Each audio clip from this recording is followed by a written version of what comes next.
Okay, picture this for a second. You are a highly skilled threat actor. You've just breached a secure network, you're mapping the system, hunting for vulnerabilities, when suddenly you realize the network is lying to you. Files are shifting around, fake security protocols are popping up out of thin air, and it actually looks like another hacker is already inside, competing with you. You haven't tripped a single alarm, but the environment itself is playing psychological mind games with you. What do you do? Welcome to today's Explainer. We are diving into this absolutely wild 2026 white paper out of Utah State University's Space Dynamics Laboratory titled Beyond the Honeypot, Increasing Adversarial Cognitive Load Through Interactionless Cyber Deception. This research completely flips the script on traditional cybersecurity, moving us away from just building static defenses and straight into the realm of psychological warfare. So here's how we're going to break this anti-heist journey down today. First up, the limits of honeypots. Second, enter interactionless deception. Third, weaponizing hacker psychology. Fourth, targeting top attack techniques. And finally, the actual tools of cyber deception. All right, kicking things off with Section 1, the limits of honeypots. To really get why this new approach is such a massive game changer, we first got to look at how we currently use deception and where things like honeypots kind of fall short. For years now, defensive deception has heavily relied on these isolated, interactive traps, right? Think of your classic honeypot, a fake server just sitting there on a network loaded with dummy data. It's great for early detection, but there's a huge catch. The old way literally requires the hacker to actively interact with that one specific, isolated trap to trigger an alert. It's very passive. The new way, interactionless deception, doesn't wait for the hacker to stumble into a specific fake room. It turns the entire environment into this dynamic, shifting trap. The researchers sum this up perfectly with a quote from the paper that just hits the nail on the head. Attackers have the advantage with time, but defenders have the advantage of the terrain.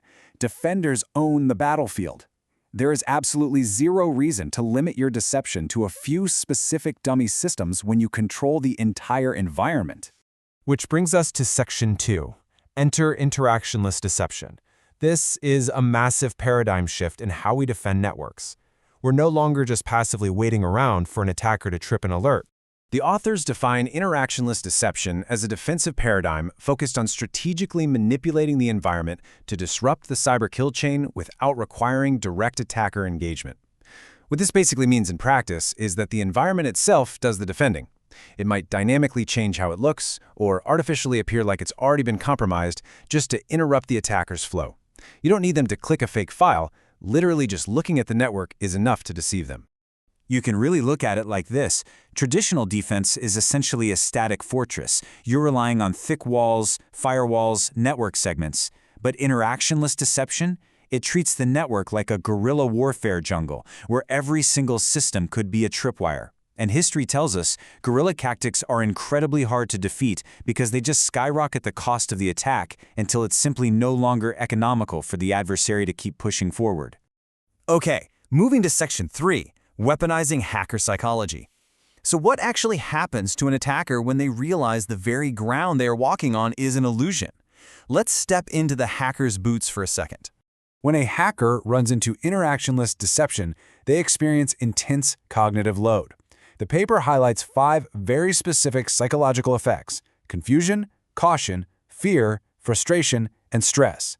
Imagine trying to map out a system, but the operating systems just keep changing on you. You'd be totally confused, right? Unsure of which exploit to even use. That confusion breeds intense caution and fear of detection, which slows you way down. Eventually, the sheer frustration and stress might literally cause you to just abandon the target and go look for easier prey. Now, what's really wild is the hard data they have backing this up. There's a 2024 study cited in the white paper where they put penetration testers into 2 environments, one normal, one packed with cyber deception. The testers in the deceptive environment were a staggering 170% slower at completing their reconnaissance. Their cognitive load was just way too high to move quickly. And it actually gets even better. That exact same study showed an 80% drop in testers who are actually able to complete their objective and compromise the system. 80%.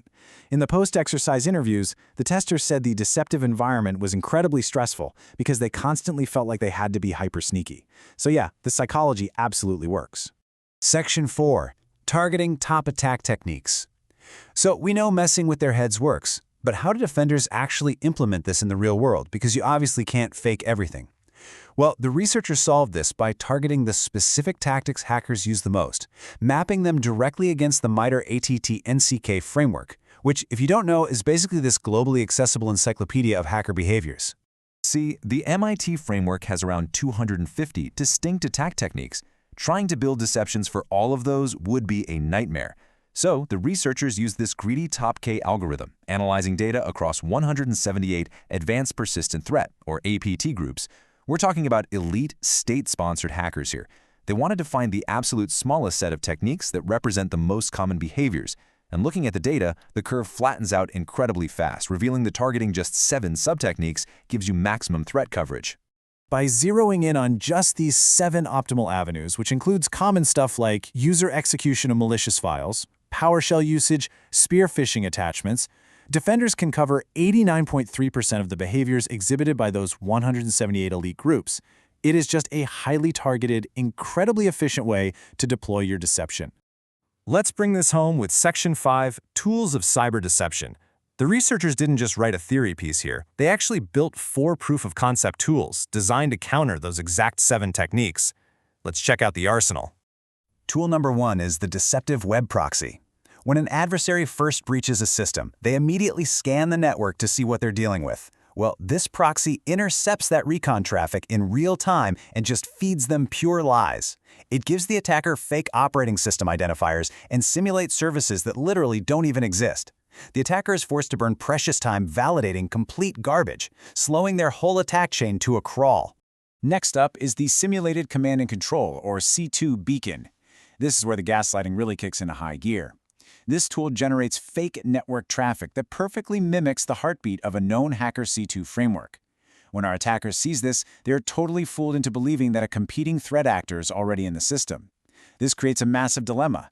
Do they rush to establish their dominance and make sloppy mistakes, or try to kill the fake beacon and accidentally reveal their own presence? The third tool is the Deceptive Endpoint Security Simulation. You know, modern malware is actually pretty smart. If it sniffs out an antivirus engine or a sandbox, it'll intentionally stay dormant so it doesn't get caught. This tool completely weaponizes that behavior. By constantly simulating the signatures of various security suites, it tricks the malicious payload into staying asleep. That buys defenders the critical time they need to isolate and neutralize the threat before the malware ever even executes. And finally, we have automated adversary emulation. This is essentially creating a ghost in the machine. It automatically runs random recon commands at human-like intervals to look exactly like another manual operator moving through the network. Imagine being a hacker, creeping through a system, and suddenly you see another hacker actively probing the network right next to you. It completely shatters your focus, induces major cognitive dissonance, and forces you to act super cautiously, which vastly increases the chances you trip a standard defensive monitor. So, the big takeaway from this Utah State University explainer is that cybersecurity is evolving from just building thicker walls to building smarter, far more confusing labyrinths. If defenders adopt interactionless deception at scale, the internet basically becomes an unsolvable funhouse mirror for criminals. Which leaves us with one incredibly provocative question. When every single system, document, and network ping could be a trap designed specifically to mess with your head, how does a hacker ever actually know what's real? Thank you so much for joining me for this explainer, and as always, keep questioning what you see.